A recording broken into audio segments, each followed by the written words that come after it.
हमारी संस्कृति, हमारी पहचान। यज्ञ, योग, आयुर्वेद सदा रहे हमारे साथ। भारत के प्राचीन ग्रंथों एवं आधुनिक विज्ञान का दिव्य संगम, यज्ञ महिमा।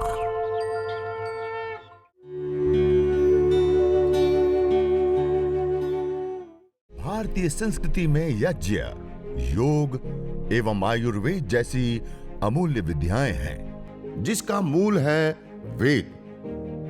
इतिहास की ओर दृष्टि डालें तो भगवान राम, भगवान कृष्ण से लेकर राजा महाराजाओं, ग्रामवासियों व अरण्यवासी ऋषियों की कुटियों तक नित्य व नैमित्तिक यज्ञों का प्रचलन देखने को मिलता है। हे ईश सब सुखी हो, कोई न हो दुखारी। सब हो निरोग भगवन, धन धान्य के भंडारी। सब भद्र भाव देखे, सन्मार्ग के पथिक हो। दुखियान कोई होवे, सृष्टि में प्राणधारी। हे नाथ सब सुखी हो, कोई न हो दुखारी।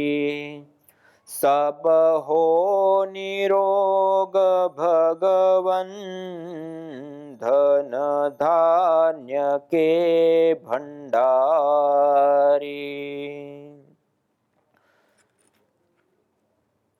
त्वमेव माता च पिता त्वमेव,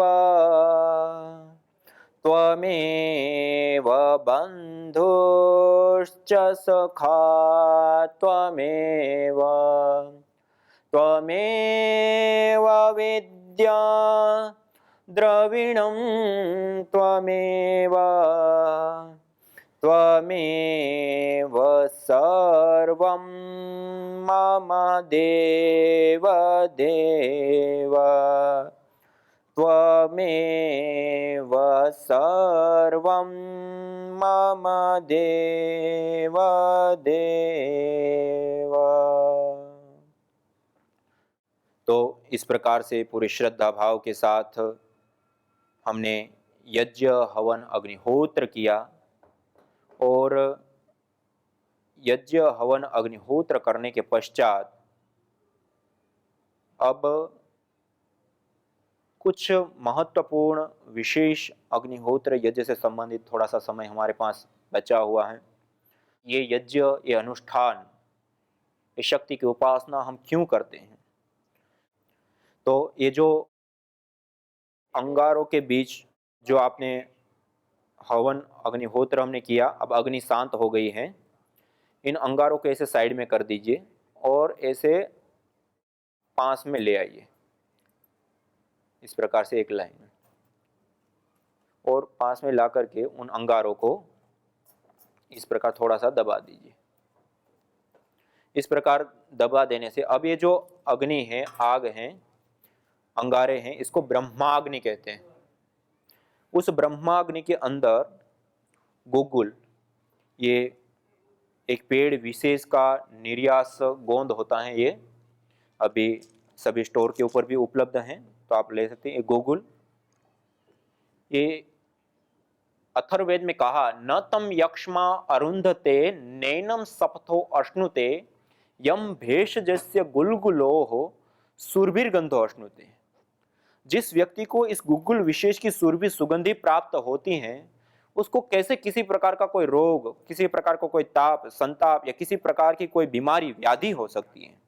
तो इस गुगुल को थोड़ी सी मात्रा में लिया और हो सके तो थोड़ा सा गाय के घी में डुबा करके या फिर ऐसे ही अंगारों के ऊपर थोड़ी मात्रा में ऐसे रख दिया, और उसकी हल्की हल्की धुनी वो होती रहेगी, और अपने घर में अपने चारों ओर इस धुनी को आप फैलने दें। और एक बहुत ही मनोहारी सुगंधित और बहुत ही अच्छी सुरभि होती हैं।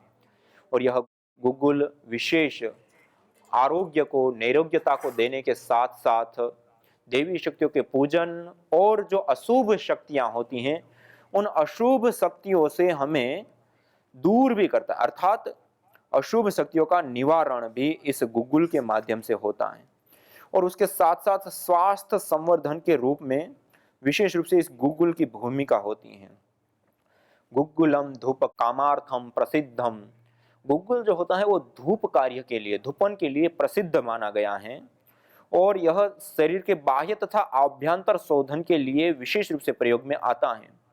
गुग्गुल मधुर रस के कारण वात शामक होता है, तिक्त रस के कारण कफ शामक होता है तथा कषाय रस के कारण पित्त शामक होता है। स्निग्ध गुण के कारण बलदायक तथा कटु रस के कारण अग्नि दीपक होता है। इसलिए यह जो गुग्गुल की धुनी होती है वो वात, पित्त और कफ तीनों दोषों का समन और अग्नि प्रदीपन गुण होने के कारण अच्छे से हमारे पेट को भी सुचारू रखने में, और सुगंधि कारक होने के कारण इसके अंदर गुग्गुल स्टेरोल आदि कुछ विशेष कंपोनेंट्स, तत्व होते हैं जो हम श्वसन प्रणाली के माध्यम से लेते हैं। तो उस श्वसन प्रणाली के माध्यम से लेने से हमारी नासिका के माध्यम से हमारी जो पिट्यूटरी ग्लैंड आदि होती हैं उसको प्रभावित करते हैं, और जो स्ट्रेस हार्मोन्स होते हैं उसको दूर और गुड हार्मोन्स को बढ़ाने का कार्य करते हैं। और उसके साथ साथ एंटी एफ्लिमेंट्री से लेकर के एंटी माइक्रोबायल से लेकर के कई सारी प्रॉपर्टी इसके अंदर मौजूद होती हैं। ये आप देख रहे हैं मेरे हाथ में, ये रिसर्च रिपोर्ट के अंदर यह रिपोर्ट, ये दूसरी वाली ये रिपोर्ट, ये गुग्गुल जो हम ये गुग्गुल को अंगारों के ऊपर डालो और ये जो धुनी हो रही है, इस धुनी को एक GCMS gas chromatography mass spectroscopy, एक गैस को माइक्रो लेवल पर एनालाइज कर उसके अंदर क्या क्या तत्व कितनी मात्रा में होते हैं उसको नापने की एक पद्धति प्रक्रिया होती है। पिक के माध्यम से जो आप देख रहे हैं, यह पिक के माध्यम से वह सिद्ध होता है कि इसमें कौन कौन सी कितनी कितनी मात्रा में क्या क्या कंपोनेंट्स थे। और ये गुग्गुल की धुनी के अंदर ये आप देख रहे हैं 25 प्रकार के मॉलिक्यूल्स कंपोनेंट्स पाए जाते हैं। अर्थात जब हम रोगी हो जाते हैं और जो दवाइयां लेते हैं उसके अंदर जो कंपोनेंट मॉलिक्यूल्स होते हैं वो सारे एक साथ, यदि साइंटिफिक वे में देखें तो एक अलग ही अजूबा है। और हमारे पूर्वज, हमारे दादा दादी, हमारे घरों में गाय की गोबर के उपले जला करके उसके ऊपर थोड़ा सा गुग्गुल, लोभान, थोड़ा सा गाय का घी या गुड़ आदि कुछ ऐसे विशेष द्रव्यों को अंगारों के ऊपर डाल करके घर में धुनी किया करते थे, देवीय पूजन किया करते थे। तो उससे देवी शक्तियां प्रसन्न होती हैं, पुष्ट होती हैं, नेगेटिव शक्ति दूर होती हैं, और उसके साथ साथ इसके अंदर आरोग्य कारक जो तत्व होते हैं, कंपोनेंट्स, मॉलिक्यूल्स होते हैं, वो हमें विशेष रूप से आरोग्य और स्वास्थ्य देने का कार्य करती है। तो इस प्रकार से यह गुग्गुल की जो धुनी होती है वो बहुत ही ज्यादा उपयोगी होती है। जैसे मैंने कहा, अथर्ववेद में कहा, नतम यक्ष्मा अरुंधते नैनम सपथो अश्नुते यम भेषजस्य गुलगुलो सुरभिर्गंधो अश्नुते। जिसको ये भेषज गुग्गुल की सुरभि सुगंधि प्राप्त होती है उसके जीवन में कोई अशुभ नहीं हो सकता है, उसके जीवन में कोई बैक्टीरिया, वायरस, फंगस जन्य जो डिजीज होती है वो नहीं होती है, उसके जीवन में साप, ताप और नेगेटिव शक्तियों का वार नहीं होता है। और घृत गुलगुलो होमे च सर्वोत्पातादेर मर्दनम कहा, घी और गुग्गुल का हवन करने पर सभी प्रकार के इस प्रकृति में होने वाले जो उत्पात होते हैं वो उत्पाद भी शांत हो जाता है। इतनी बड़ी महिमा होती है इस गुग्गुल की धुनी की। और इस गुग्गुल की धुनी को अंगार, ये अंगारे होती, 5 प्रकार की अग्नि होती हैं। उस 5 प्रकार की अग्नियों में एक यह महत्वपूर्ण और विशेष अग्नि होती है ब्रह्माग्नि। अंगार की जो अग्नि होती है उसको ब्रह्माग्नि कहते हैं। और इस ब्रह्माग्नि में यह गुग्गुल की हवी गाय के घी के साथ देकर के उसकी धुनी, और वो पूरे घर में हम फैलने दे, एक अपने आप में एक बहुत बड़ी स्वास्थ्य आरोग्य के साथ साथ देवी पूजन के लिए एक महत्वपूर्ण प्रक्रिया होती है। तो आप अपने घर के अंदर इस प्रक्रिया को अवश्य अपनाएं। और गुग्गुल की धुनी प्योर शुद्ध गुग्गुल, अभी परम पूज्य श्रद्धेय स्वामी जी महाराज और परम पूज्य श्रद्धेय आचार्य श्री के आशीर्वाद से आज हम सब लोगों को सभी स्टोर के ऊपर प्योर शुद्ध गुग्गुल और रिसर्च एविडेंस बेस्ड यह गुग्गुल का पूरा प्रोसेस किस प्रकार से काम करता है, उसके अंदर क्या क्या तत्व पाए जाते हैं, वो सारी चीज़ें इसमें दी गई हैं। और यह गुग्गुल भी सभी स्टोर के ऊपर उपलब्ध हैं, तो इसको आप लेकर के इसका विशेष रूप से आरोग्य के लाभ उठा सकते हैं। और मैं कह रहा था कि यज्ञ, हवन, अग्निहोत्र यह एक अनुष्ठान है। यह देवी शक्तियों का पूजन का सबसे बड़ा उपक्रम है। यथे क्षुधिता बाला मातरम पर्युपास्ते एवं सर्वाणि भूतानि अग्निहोत्रम उपास्तकः।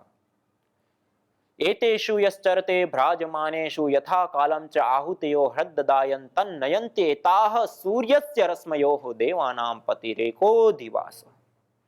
जो यजमान सही समय पर यह यज्ञ को, हवन को, अग्निहोत्र को करता है, आहुतियां प्रदान करके सही समय पर यज्ञ को संपन्न करता है, उसको यह आहुतियां दी हुई हविया संचित कर्म रूप होकर के उसको वहां पहुंचा देती है। देवानाम पति रेको दिवास, देवताओं का पति स्वामी ईश्वर का साक्षात्कार करा देती है। तो यह एक बहुत ही महिमाशाली और विशेष यह यज्ञ है। और यज्ञ की परिभाषा बताते हुए भी शास्त्रों में कहा, येन सदनुष्ठानेन संपूर्ण विश्वम कल्याणम भवेत्। जिस सदनुष्ठान से संपूर्ण विश्व का कल्याण हो और आध्यात्मिक, आधिदेविक, आधिभौतिक ताप त्रयोन उन्मूलनम सुकरम स्यात् तद यज्ञ पदाभिधेयम। पहली बात बताई संपूर्ण विश्व का कल्याण हो, और दूसरी बात बताई आध्यात्मिक, आधिदेविक और आधिभौतिक ताप त्रयोन उन्मूलनम। तीनों प्रकार के ताप, तीनों प्रकार के दुख, अर्थात महर्षि कपिल जी ने सांख्य शास्त्र में 3 प्रकार के दुख बताए। अथ त्रिविध दुख, अत्यंत निवृत्ति, अत्यंत पुरुषार्थ। हमारे जीवन में जितने भी दुख आते हैं, आध्यात्मिक, आधिदेविक और आधिभौतिक। आध्यात्मिक अपने कारण से आने वाले दुख, आधिदेविक जो देवी आपदाओं से, भूकंप आदि अलग अलग देवी शक्तियों से, आपदाओं से मिलने वाले दुख, आध्यात्मिक, आधिदेविक। और आधिभौतिक, हम एक प्राणी है और हमारे अतिरिक्त अन्य कई सारे जीव और प्राणी हैं, उस जीव और प्राणी के कारण मिलने वाले दुख। ये 3 प्रकार की कैटेगरी के दुख हमारे जीवन में आते हैं, और इन तीनों प्रकार के दुखों से छुटकारा पाना ही मुक्ति, अर्थात त्रिविध दुख, अत्यंत निवृत्ति, अत्यंत पुरुषार्थ। इन 3 दुखों की अत्यंत निवृत्ति करना ही अत्यंत पुरुषार्थ है, और यही मुक्ति है, यही मोक्ष है।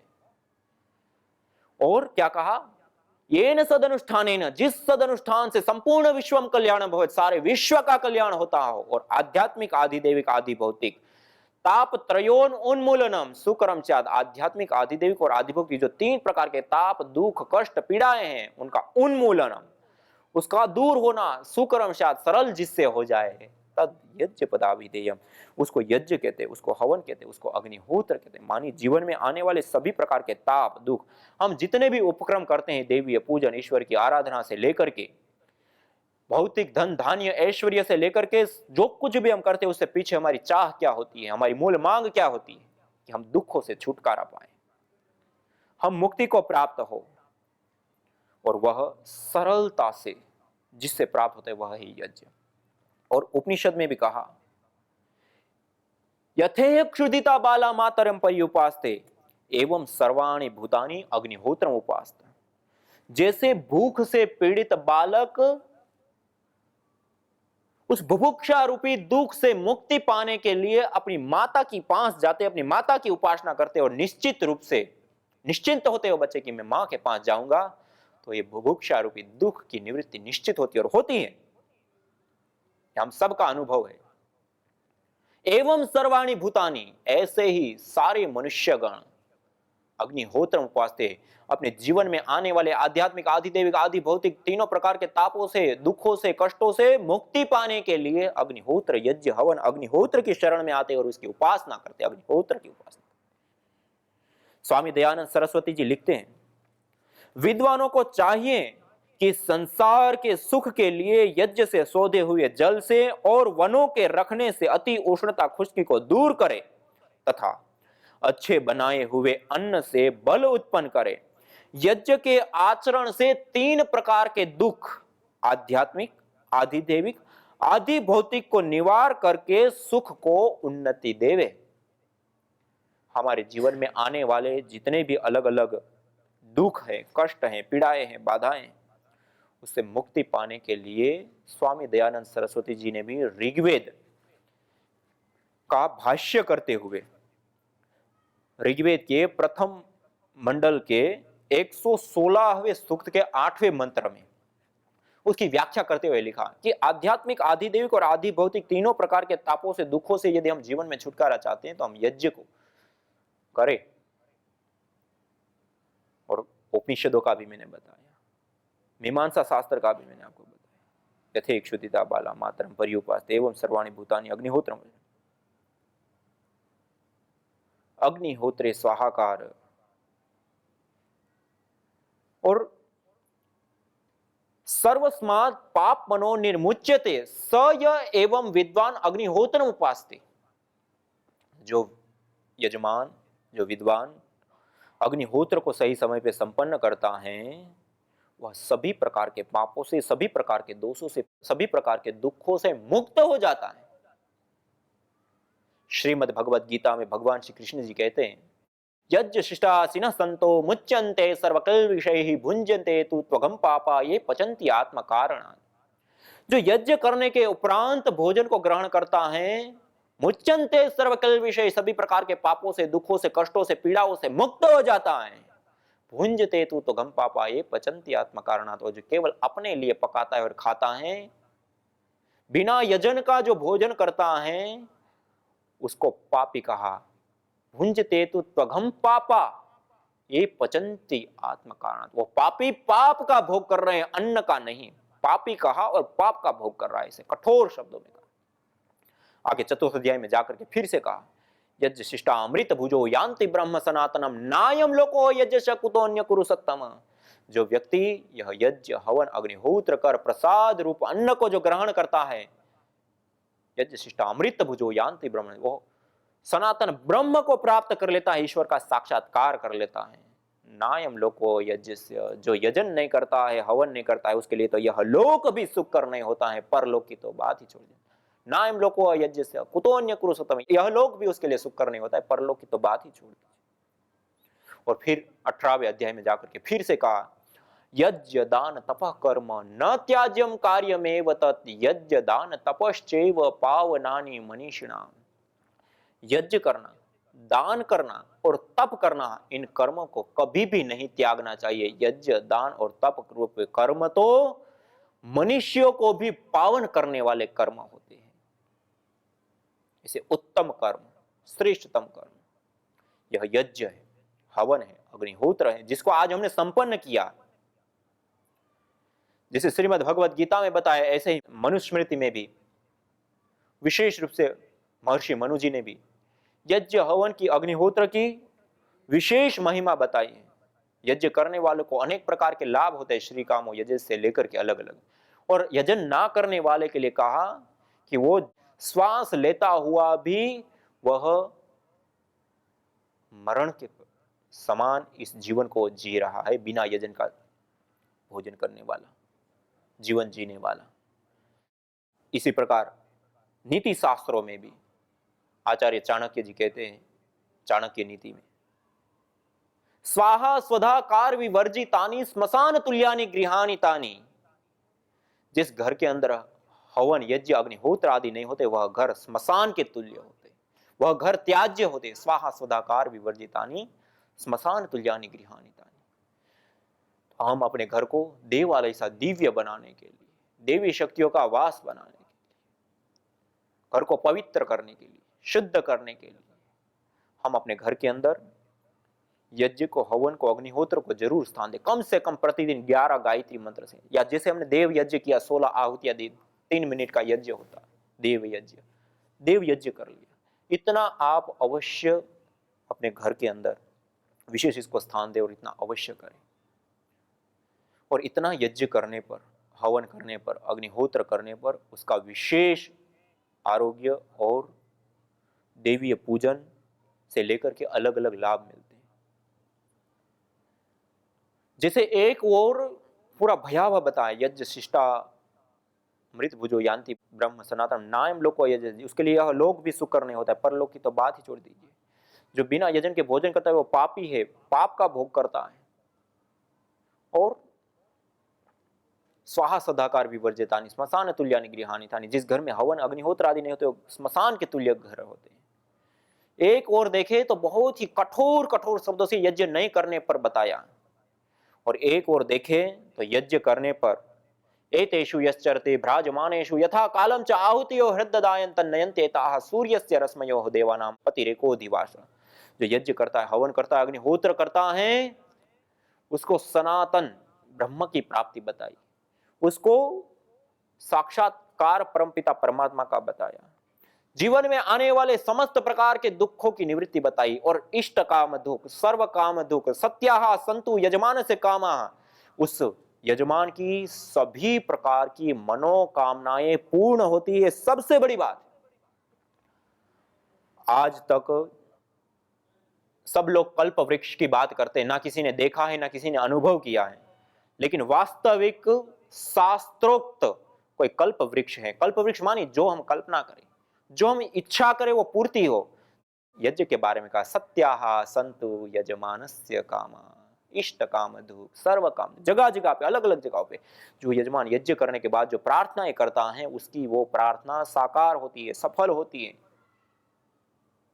इसीलिए तो कहा श्री कामो यजेत, धन की कामना है तो यजन करो, पुत्र कामो यजेत, यदि संतान विशेष की कामना है तो यज्ञ करो। भगवान श्री राम जिसको हम कहते हैं, उस भगवान श्री राम का जन्म ही यज्ञ के माध्यम से। ऋषि श्रृंग के पौरोहित्य में पुत्रेष्टि यज्ञ का आयोजन हुआ और उस यज्ञ का प्रतिफल भगवान राम, जो आज भी हमारी अस्मिता के, हमारी आस्था के केंद्र बिंदु है, ऐसे पुत्र रत्न प्राप्त होते हैं यज्ञ करने से। श्री कामो यजेत, पुत्र कामो यजेत, स्वर्ग कामो यजेत, स्वर्ग माने सुख विशेष। और जैसे मैंने अभी कुछ मंत्रों के माध्यम से बताया कि मुक्ति मोक्ष की जब हम कल्पना करते हैं तो स्वामी दयानंद सरस्वती जी से लेकर के, मीमांसाकार से लेकर के, उपनिषदकार से लेकर के अलग अलग शास्त्रों में अलग अलग जगहों पे जीवन में आने वाले दुखों की निवृत्ति हम चाहते हैं, और उन सारे दुखों की निवृत्ति इस यज्ञ के माध्यम से, हवन के माध्यम से, अग्निहोत्र के माध्यम से बड़ी ही सरल तरीके से बताई गई। तो इस प्रकार से यह यज्ञ के अनंत अनंत जो शास्त्र के बताए हुए लाभ है वो भी जानेंगे, इसके ऊपर हुई जो रिसर्च अनुसंधानें हैं वो भी हम जानेंगे, और भी यज्ञ को विशेष रूप से हम सीखने का, जानने का हम प्रयास करेंगे। और ये 9 दिन यह आस्था का केंद्र यज्ञ के माध्यम से हम इस नवरात्र के 9 दिन अपने घर के अंदर यह पवित्र कर्म, श्रेष्ठतम कर्म, यह मानव के माध्यम से होने वाला देवीय कर्म है।